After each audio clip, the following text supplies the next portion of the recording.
Welcome, each of you. Thank you so much for being here. We'll begin by kicking it off to Dr. Emily Sallee, Parks Acting Provost, to introduce our keynote speaker. Thank you, Emily.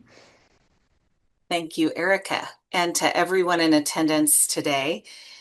We are fortunate that Parks supports learning events such as this one. Our president, Dr. Swanson, is here. How cool is that? And we are also fortunate for the dedicated efforts of the Transformative Teaching and Learning Center team. That team is Parks' hub for all things teaching and learning. I want to thank Erica and the entire TLC team for all that's gone into planning this opportunity for learning and for fellowship with one another today. I'm so excited to be a co-learner with you as we head into our keynote presentation, and it's my honor to formally introduce Dr. Tricia Bertram Gallant.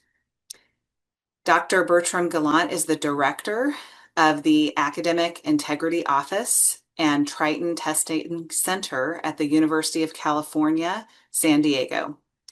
President Emeritus of the International Center for Academic Integrity and former lecturer for both UCSD and the University of San Diego. She's chaired the Gen AI work groups. She's chaired multiple Gen AI work groups and participated in the development of AI literacy modules to help faculty adapt pedagogy and assessment design for the age of AI. Tricia has authored, co-authored, or edited numerous articles, blogs, guides, book chapters, and entire books on academic integrity, AI, and ethical decision-making. Her latest book, The Opposite of Cheating, Teaching for Integrity in the Age of AI, has been widely adopted for faculty development and book clubs within higher education. Her next book on Gen AI and academic integrity will be published by Cambridge Elements in 2026. Tricia has consulted with educational leaders and faculty and spoken about artificial intelligence, education, ethics, and integrity at institutions literally around the world. She's known as an empathetic communicator who can present simple understandings of complex topics while providing concrete steps each of us can take within our own spheres of agency, while also still challenging the status quo. Tricia, we're thrilled to have you with us today, and I can't wait to get started. So over to you. Great. All right. Thank you so much. On the note of integrity, I did put corrections in the chat about my title and my institution. I don't want to misrepresent myself. It's not uncommon that all of these San Diego, there's SDSU, there's USD, there's UCSD. We often get confused. I am an alum of University of San Diego, which is more akin to Park University in terms of being a medium-sized liberal arts-focused institution. I did teach there and was a PhD student there, but have been at the University of California, San Diego, just up the street for about 19 years now. And I'm thrilled to be with you. Thank you for having me. And let's get started because we only have so much time. So I'm not going to cover a lot of what's in the book. I know some of you have read the book. I know that another book club's coming up. And so I want to talk about things that have happened since the book was published, gosh, almost a year ago, come March. Before we get there, I do want to ground ourselves in reminding ourselves of our purpose. I do this with our students too. We teach an ethics lab after students have violated academic integrity. And we start the very first session with grounding us in our purpose. And I say to the students, why are you here?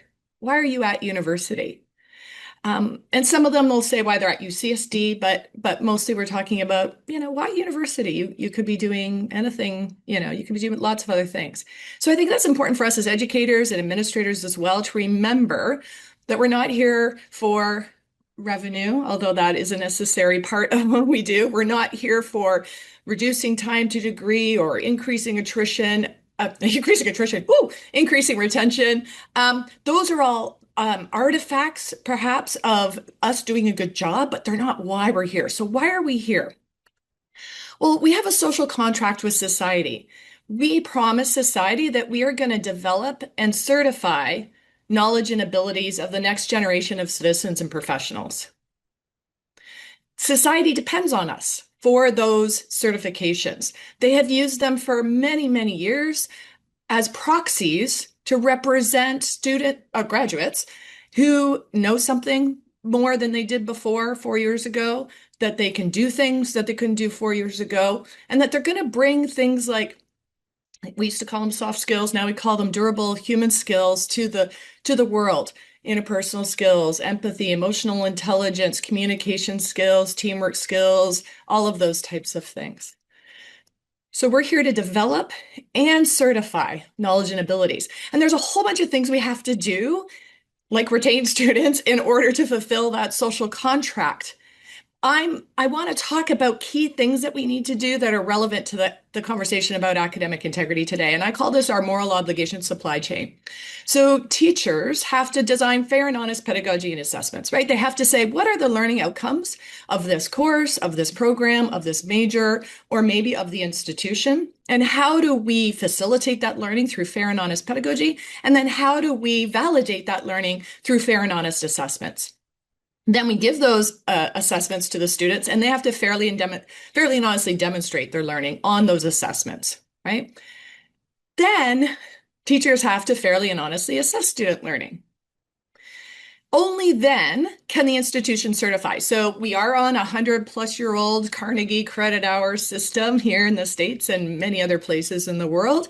And we say each course is this many credit hours, and we give a grade for those credit hours, and then we add up all those grades and all those credit hours to say this is what makes a student bachelor's level, master's level, PhD level capable, right? Oh, I'd give a whole other talk on maybe how we need to get rid of that credit hour system, but that's our current system. And so this is the place that faculty and staff are working in. So that's how we certify student knowledge and abilities. If anything goes wrong in this supply chain, if teachers don't design fair and honest pedagogy and assessments, students fail to fairly and honestly demonstrate their learning, teachers don't fairly and honestly assess student learning, then the institution cannot certify student knowledge and abilities. Our degrees lose value. Some may argue that this has been happening for a while now. We have lost a lot of trust by society in the value that higher education brings. We see colleges closing across the nation. We see in surveys that the value that Americans see in higher ed has gone down. The trust that they have in us has gone down. Now, trust in all institutions have gone down, so we're not alone there. And I'm not saying it's because of these things that we're not doing these things. I have no data to suggest causation. But I can say we know that employers have been complaining about, we're not really getting students with the skills that we thought we used to get. So something's happening there already before Gen AI came along. And then November 22, ChatGPT was released, and our whole world changed once again. It had just changed with the pandemic, and along came ChatGPT, and we just said, oh my gosh, really? Seriously? You're doing this now? So how does Gen AI challenge our ability to facilitate and validate learning? Well, I think it's important to first establish that it's not just another tool. There's a whole debate on whether it is even a tool. And here you'll notice I just referenced ChatGPT. It is the most popular tool. It's the Kleenex of LLMs. And so I'm just going to refer to it for simplicity's sake. I insist on calling it a tool, even though a lot of people are saying it's not just a tool. It's more than that, right? But when we give it more power than just being a tool, we're giving away some of our agency and how we use it. I could use a hammer to knock a hole in the wall, but that's not really how it was designed to be used, right? It was designed to put a nail in the wall. And so when we consider that, if I thought, well, a hammer is more than a tool, it can do all these other things, sure. So I like to call Gen AI a tool to remember that I have human agency. I have a choice of how to use it, when to use it, if to use it, and why to use it. But it's not just another tool like the hammer, because look at the evolution just in 3 years that has occurred in this. It started off interesting and intriguing, but it was really stupid and was didn't even refer to itself in the eye. They, over the time of the last 3 years, they've given it more personality, they've made it more sycophantic, they've made it more addictive, they made it more helpful, and they've also made it more agentic. So it can act now without human interference. It can make decisions and change courses without human interference. And so it's very different, right? It's somewhere between a tool and a human being because it's so interactive. I find it so much easier to use it for things that I used to use Google for because I can't ask complex questions in Google, right? So if I'm asking it, a question with multiple variables. I'm a 55-year-old woman who's postmenopausal, who works out a lot, and how do I lose some weight, right? That's hard to Google. So it's very interactive and very conversational, which has good and bad sides to it. I forgot one slide. My disclosure at the beginning. I am a hopeful pessimist when it comes to Gen AI's impact on higher education. And I wish I had the definition up here, but basically a hopeful pessimist is someone, there's a book out, this is why I wish I had the slide with the citation, but a hopeful pessimist is somebody who recognizes that there's challenges in the world, there's challenges surrounding them, and they are pessimistic about them, which means they're critical of them. They're not just going to think that we have no choice, right? That we have no agency. And the hope comes from, I have moral agency to do something different, to choose how I work with it, and even to take action to rein it in. So I'm pessimistic because of the companies and the products. The companies were not built for education. The companies did not build the tools for education or for learning. In fact, they built them for the exact opposite reasons. They built them to offload human cognition. They're very clear. They built them to replace humans. Mechanize is one of these companies. Their mission is to replace all white collar workers. So I'm pessimistic because now they're trying to basically fit a square peg in a round hole here, right? To say you should use this in education.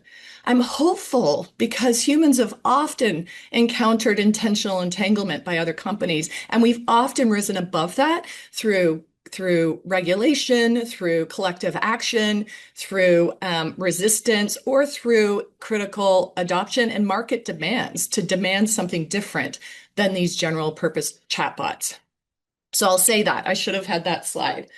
I would also say that I'm pessimistic about these general purpose AI tools, not about AI in general, right? AlphaFold is an amazing AI tool to fold proteins. Very specific, very narrow, very helpful.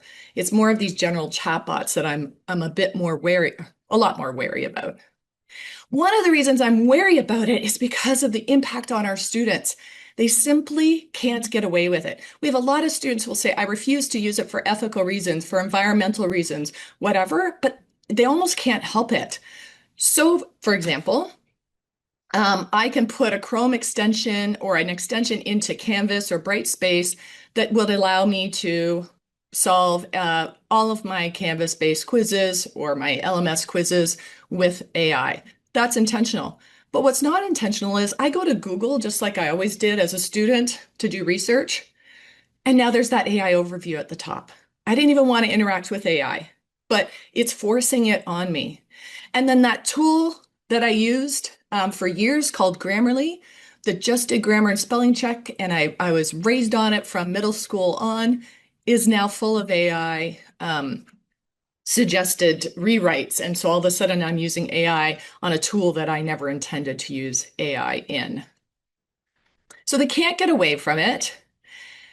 And there's this push for perfect products from these companies that reign supreme. We work so hard to try and convince students it's the learning that matters. It's the process that matters. We care if you're different 4 years from now than what you were when you walked in. And we try and get them away from thinking about the product, right? The essay I have to produce or the lab report I have to produce. But it's really hard because we're fighting against companies with a lot more money than us. So Grammarly is one example. They now have an AI grader. And I don't know if you've heard of this, but if the student gives Grammarly their paper or has Grammarly write their paper, gives them your instructions, your assignment instructions, gives them your rubric, Grammarly will then go out on the internet to look you up. So they'll go to ratemyprofessor.com to look up Erica Jensen and see what people say about Erica and what kind of feedback she gives, or they'll go on Reddit to see if Erica's been talked about by her students there. Not going to let him talk. And then it'll come back. It won't only say, hey, you're likely to get a B- on this paper because of the rubric. It'll say Erica Jensen is likely to give you a B-, and here's the type of feedback she's going to give you. And then it says, and here's how we can fix it and get you an A. It's not about leveling up your writing in terms of helping students improve their writing. It's about creating that perfect product that will get the A. So when we think about what we're up against in terms of talking to our students, this is the kind of stuff that's being fed at them. And again, this is a company they've worked with their whole life. And now they have rebranded themselves as Superhuman. And they say things like, you've been writing with Grammarly every day. Hey, you've been writing with AI for years. I love this part, except you don't think of it as AI at all. You probably don't think of it at all. You just type and corrections appear without you ever having to ask. It's the exact opposite of what we want to help our students be, which is critical thinkers. They're working directly against what our goal is, and they're telling students it's possible to become superhuman. I'm extremely worried about that messaging. I'm also worried because the students are targeted as a core consumer, not just by Grammarly, but by other companies. Do you remember last year, I'm assuming you're a semester school like most, not like us, right around April, right around final exam time, ChatGPT said, hey, we're going to release Pro free for all students for like 4 or 6 weeks, right? Then Perplexity Comet came out in September and said, we're giving it away free to all EDU addresses. So students are targeted as a core consumer, which intentionally entangled the entire educational system because they said to us, you have no choice, students are using anyways, so you have to teach them how to use it properly. What about these companies teaching them how to use it properly? What about them not advertising to students, which Perplexity Comet does, that they could use it to cheat so they can go off and make themselves a drink while Perplexity Comet's finishing their paper? How about these companies stop their browsers, work alongside our learning management systems, and to stop their browsers from completing our students' online quizzes for them? How about they take some agency over this and stop making it all on us to adapt to what they're doing? If you have not played with Perplexity Comet or any browsers, they are capable now. There was a lot of hype up until this September about what agents can do. Not only will it go into an LMS and complete any assignment for student, but it handled my dual authentication as well. It kind of bypassed it or handled it somehow. And so it will go in and just complete the quiz for the student. And you can see it saying things like, great, I'm now here. I'm clicking, I'm reasoning. Perfect. I can see all the available quizzes. This narrative is not necessary for agents to be helpful. This sycophantic language like toxic positivity. Perfect, great, fantastic. This is wonderful. I'm reasoning, I'm clicking. It's all so unnecessary. And even at the end, this is totally unnecessary, and this is intentional. Look what it says to the students. Your quiz was submitted successfully. You scored 6.67 out of 7. Here are the details. You improved from your earlier preview. Your latest attempt and score has been submitted and recorded on Canvas. None of that is necessary for them to say, for them to have agents that work. They're saying it to get students to use their product. And as one high-level executive in one of these companies said to me in a pre-conference meeting, we want them to get addicted to us as students so they know they can't live without us. And that's how we end up in Fortune 500 companies. So that's their goal. All right, that's all the pessimistic part. No, I'm kidding. I still have a little bit more. So it's clear students can cognitively offload any unsupervised assessment to Gen AI. And I've spoken with probably like 280 or so students by this point who have been reported for misusing it. And they say some normal things about how they're using it. Although I am concerned, a lot of them just say they use it instead of Google to do research, and they've never actually even used Google Scholar. That worries me. To check if my assignment addresses a prompt, create study notes. That's all probably okay, probably ethical, but maybe not smart since these things make stuff up. And if I'm using it instead of reading the course materials and I'm just asking it to summarize or make notes for me, I'm probably going to learn some wrong things. And then we get into a whole other set of things that students are using it for. Now, again, these are students who have been reported for misuse. There's a lot of students using it for legit reasons, right? But these students are confused. They're not sure because maybe the instructor was quite silent about it, or for all the other reasons they offload because they ran out of time. But you can see how it varies between the kind of extent to which they're offloading. Now, offloading isn't new. Erica mentioned this at the beginning. Students have been cheating or offloading for a long time. Humans have been cheating for a long time. I'm sure everybody in this room at some point has undermined their own integrity by being dishonest or disrespectful or irresponsible or untrustworthy or unfair. I know I have. So it's not new.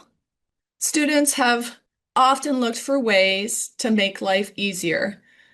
Cliff and Sparks notes, we'll say goodbye to them because now ChatGPT is used instead. The problem is Cliff and Sparks, maybe we didn't like them using that instead of reading the book, but at least they were accurate summaries of the book, maybe not complete, maybe not nuanced, but they didn't make stuff up. And now students are just asking ChatGPT to tell them what a book says, and ChatGPT will just say, sure, even though ChatGPT has no idea what that book says. So it's not new.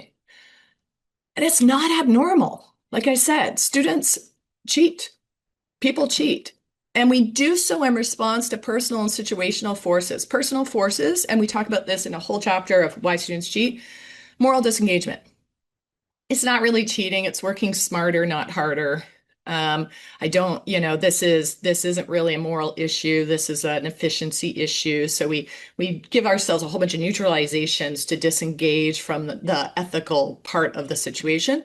Extrinsically motivated by grades, getting the course done, getting the assignment done, getting the degree done, right? And then low self-efficacy. I don't think I can do it, or I don't think I can do it to the level that I want to do it, or my parents want me to do it. So those are some of the three of the most powerful personal factors. And then there's situational factors like course context. It's a gen ed course. I didn't want to take it. They're making me take it. There's 500 people in it, probably not at your university, but common in mine. 500 people in it, so no one would notice or care anyways. It's at 8 a.m. Monday, Wednesday, and Friday. All sorts of things like that, right? Pure norming is probably one of the most powerful ones. If I think or I know other students are cheating, this was what was going on in the pandemic, then I'm going to cheat because I think I have to be competitive. And then, of course, instructor influence. Yes, we can influence things. If we're not invested, if we're not present, if we're not talking about what's acceptable use of AI, that can all influence it. I would say the three most powerful are peer norming, extrinsic motivation, and low self-efficacy. But absolutely the most powerful is because they're human. Now, to be clear, cognitive offloading doesn't have to mean cheating. It becomes cheating under these three conditions, right? Using Google Translate in my chemistry class, because maybe English isn't my first or most comfortable language, and I know what I did in lab, but I just can't remember how to say it in English. Using Google Translate to get that one sentence into English is probably fine. But if I'm my French language class and I write my whole paper in English and then I get ChatGPT or Google Translate to put it in French, and I say to the professor, hey, this is mine, obviously that's cheating. It undermines learning outcomes and it's totally dishonest impression of my abilities in French. Okay, that's the pessimistic side. Well, actually, and I don't see this as pessimistic. This is not bad news. This is just the reality of being human. And unless we all want to start teaching AI, then we should embrace the fact that our students are human, they're going to make ethical mistakes, and that's okay. Just like they're going to make academic mistakes, and we help them recover from those. I'd like to see us helping students recover from their ethical mistakes as well, but I'd also like to see us helping them navigate that better up front. Okay, so how can we best facilitate and assess or validate learning in this broader context? So this year, just a few quick things. Our book's full of ideas. This is the easiest one, the lowest hanging fruit, and I think the most important. Listen to our students. There's many ways we can do that. And I do mean listen to them, not just tell them what to do, right? Maybe you can survey them anonymously. Are they using Gen AI tools? If they are, what tools are they using? Why are they using them? How are they using them?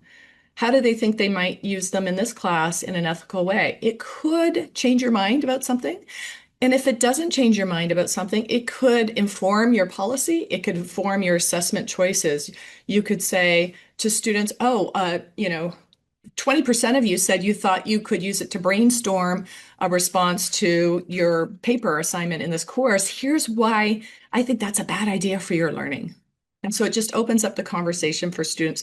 Students are like the rest of us because they're human and they like to know why, right? They don't want to just hear the rules. They want to hear what's the thought behind the rules. And especially the other exercise we do with our ethics lab students is we do a whole durable human skills exercise. We take them through an assignment and we get them to think about what durable human skills they're developing to help them understand why the professor might be making the choices they're making, like no Gen AI use on this particular assignment, for example. Maybe you co-create a class value statement with students. You take the 6 fundamental values of academic integrity, courage, responsibility, respect, honesty, fairness, and trustworthiness on the left-hand side. Then you have students talk about what behaviors they would do to uphold those values and what behaviors the instructor needs to do to uphold those values. This does several things, and I did this before AI came along. It helps with peer norming because peers will hear from each other the same things you would have told them. Show up to class prepared. Don't give your whole assignment over to ChatGPT to do. And when they hear it from each other, it's much more powerful than when they get a lecture from us. Also, it shows them that we're all responsible for the culture we create in this class. It's not just on students to behave according to these values, it's on the instructor as well. And there's certain things we're going to do together to make sure. Look, everybody wants relationships that are honest, fair, trustworthy, reliable, right? None of us want family members in our lives that aren't those things. None of us want friends in our lives that aren't those things. And most of us don't want organizations to be within organizations that aren't those things.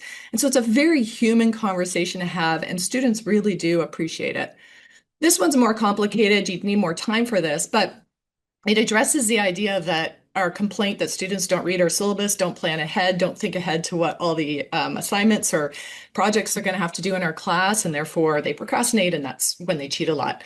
So having them look at the syllabus, having them look at all of the assessments coming up, and getting them to really think, if I use Gen AI, could I use, again, the if, how, why, and when? Should I use Gen AI on this assignment? And if so, how would I use it in a way that's ethical and wouldn't undermine my learning? When? That kind of thing. So that could be a really good, exercise as well, but it does take more time. So it just depends on your course context. We also need to rethink learning validation. The truth is, we can't depend on the students to be superhuman, no matter what former Grammarly says. All of us need help staying true to our values and our goals. So students want to be honest, respectful, fair, and trustworthy, most of them. Students want to learn while they're in university, they really do. But sometimes they forget that in the busyness of life and trying to get all the assignments done and trying to get the grades. And so sometimes we need to help them. So just like if you are you want to get on a health kick and you've got a sweet tooth, you don't fill your kitchen of sugar and donuts on the counter and cakes and cookies, right? You clear your kitchen of sugar until you've changed your habits, you've changed your taste buds. And yet to students, we say, here's a Canvas-based exam, go take it at home, but don't cheat with Gen AI. It's not fair, and I think it's a dereliction of duty. I think we have to recognize that some of our assessments need to be open if they are unsupervised. They need to be open, which means we do not ban Gen AI tools on them. In fact, University of Sydney has banned the banning of AI on open assessments, okay? These are formative assessments for learning. They should facilitate learning. You can guide students. I think it's best if you complete them this way, but you do you, boo. If you want to use YouTube or Gen AI or some other way to learn it, go for it. Give it a try. See how it goes. And then you're going to need some secure assessments to ensure that you can validate that, one, it's the student, the enrolled student who completed the assessment, not AI or not a contract cheating provider, and two, that you know what kind of aids they used. So it doesn't mean that secure assessments aren't going to have some AI use on them, but you can, it's transparent. You know who the student is and what aids they've used. So look at your courses, look at your assessments, open them up. If Gen AI use might amplify learning, or at least wouldn't undermine expected course learning outcomes. And when the assessments are really to get them to learn and to practice, then open it up. Don't try and secure those.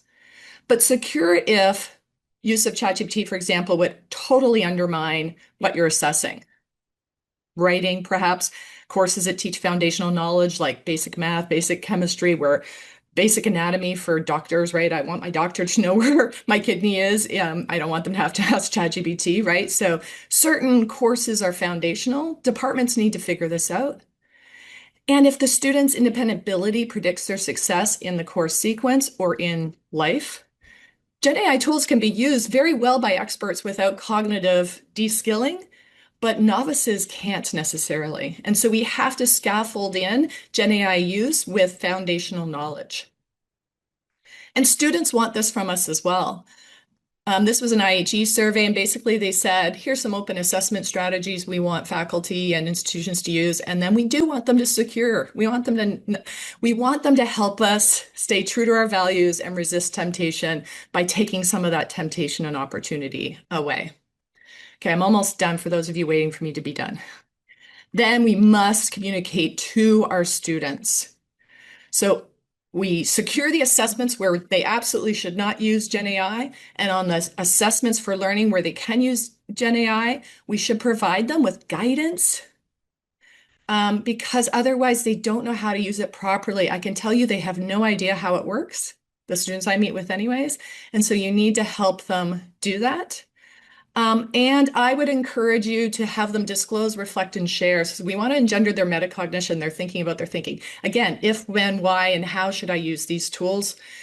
So have them disclose whether they used it, have them reflect on whether it was helpful, what they would change next time, and have them be ready and able to share their version history or their chat history with you, either upfront with their assignment or in case you ask. So I know that's really quick. There's a lot of information there, but 3 things I want to leave you with. So you have agency to mitigate some of the cheating causes. Mitigation strategies are not just good for mitigating or for making cheating the exception, but for making the integrity the norm and for learning, right? Integrity and learning go together. And then even when you do everything perfectly, you're teaching human beings, so they're still going to cheat sometimes. So you should be looking for when you can't validate learning, and you should respond to that. And that doesn't have to be punitive. It could be about learning as well. And I will end there.